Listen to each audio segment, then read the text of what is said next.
तीन जादुई जानवर। ये कहानी है मीनल की।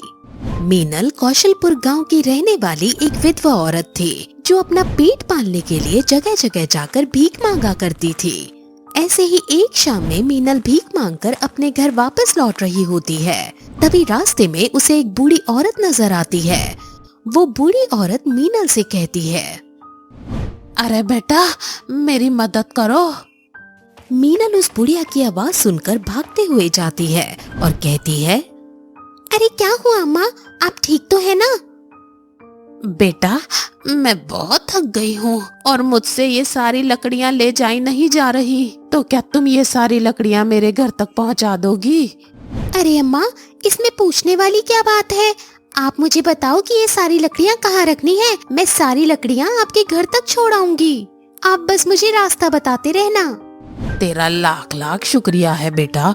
भगवान हमेशा तेरे पर अपना आशीर्वाद बनाए रखे। बस अम्मा, मुझे आपका आशीर्वाद चाहिए। अब आप चलिए मेरे साथ, मैं सारी लकड़ियाँ आपके घर तक छोड़ आऊंगी। आप चिंता मत करो। ठीक है बेटा।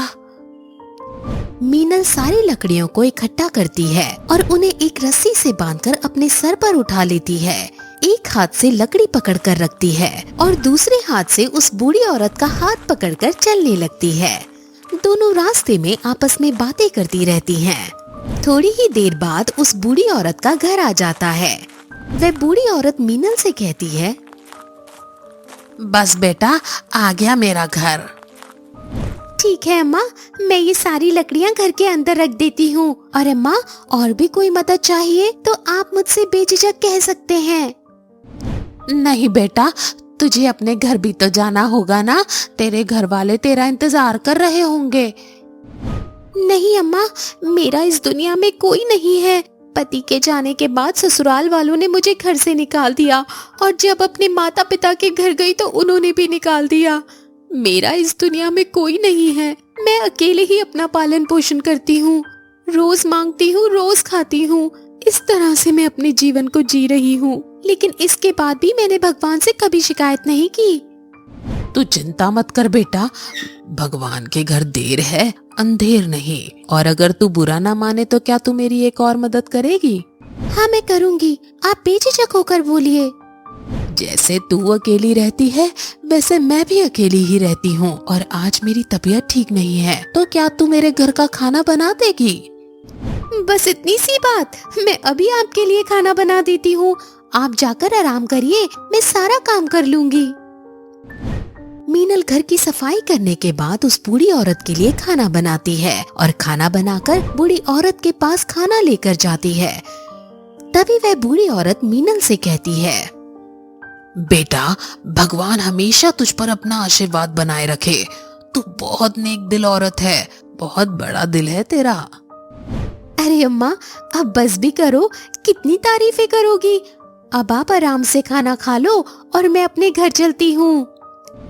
इतना बोलकर मीनल वहाँ से जाने लगती है। तभी वह बूढ़ी औरत एक देवी का रूप ले लेती है। मीनल ये सब देखकर बहुत खुश होती है और वह देवी के चरण छूकर आशीर्वाद लेती है और कहती है, हे देवी, मेरा जीवन तो धन्य हो गया। आपके साक्षात दर्शन हो गए मुझे। अब अगर मैं मर भी जाऊं तो मुझे कोई गम नहीं होगा। नहीं मीनल, अभी तो तुम्हारे पास पूरी जिंदगी पड़ी है। और मीनल, मैं तुम्हारी परीक्षा ले रही थी और तुम सफल हुई। तुम बूढ़ी औरत की बिना किसी स्वार्थ की मदद कर रही थी। तुम बहुत ही नेक दिल औरत हो और इसके बदले में मैं तुम्हें कुछ देना चाहती हूँ। बस मुझे आपका आशीर्वाद चाहिए और कुछ नहीं। मीनल, मैं तुम्हें 3 जानवर देना चाहती हूँ। एक गाय, दूसरी मुर्गी और तीसरा घोड़ा। 3 जानवर? मगर मैं तो बहुत गरीब हूँ। मेरे पास खाने और खिलाने के लिए कुछ भी नहीं है। ये जानवर अगर मेरे साथ रहेंगे तो ये ज्यादा समय तक जीवित नहीं रह पाएंगे, क्योंकि मैं इनका पालन पोषण नहीं कर पाऊंगी। मीनल, तुम कितनी भोली हो। मैं तुम्हें कोई आम जानवर नहीं दे रही, बल्कि ये तीनों जानवर जादुई हैं। पहली गाय। इस गाय का दूध इतना खास होगा कि ये हर रोग का निवारण करेगा और बहुत दूर दूर से लोग तुमसे इस गाय का दूध लेने आएंगे। दूसरी मुर्गी।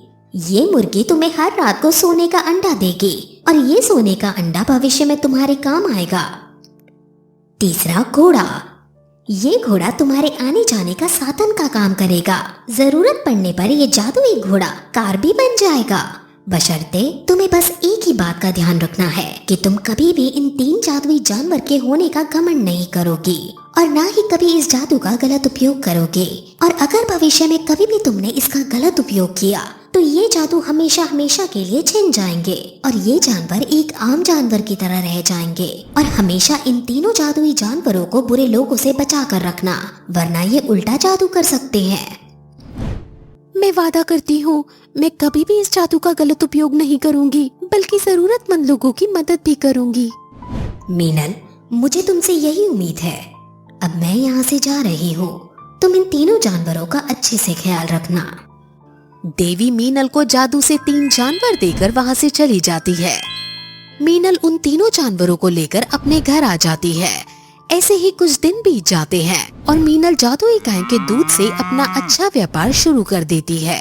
बहुत दूर दूर से लोग जादुई गाय के दूध को लेने आते हैं, क्योंकि वह जादुई गाय का दूध हर रोग का निवारण करने में काफी ज्यादा उपयोगी था, जिस कारण लोग दूर दूर से वह दूध लेने आया करते थे।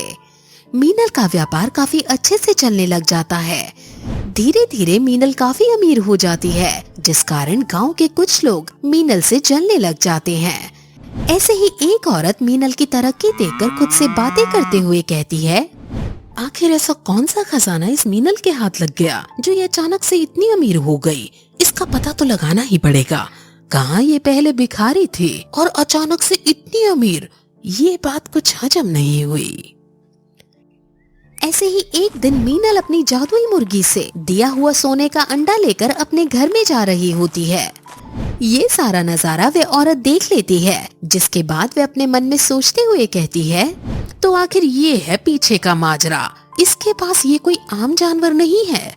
इन जानवरों को तो अब मैं ही चुराऊंगी और मीनल की तरह मैं भी अमीर हो जाऊंगी। ऐसे ही कुछ दिन बीत जाते हैं और वह औरत मौका देखकर मीनल के जानवरों के घर में घुस जाती है और वहाँ से उन तीनों जानवरों को चुराने की कोशिश करती है। तभी वहाँ पर मीनल आ जाती है और वह औरत काली बिल्ली बन जाती है। ये सब देखकर मीनल को देवी की बात याद आती है कि बुरे लोगों पर इस जादू का उल्टा असर भी पड़ सकता है। इस कहानी से ये सीख मिलती है कि बुरे लोगों के साथ हमेशा बुरा और अच्छे लोगों के साथ हमेशा अच्छा होता है।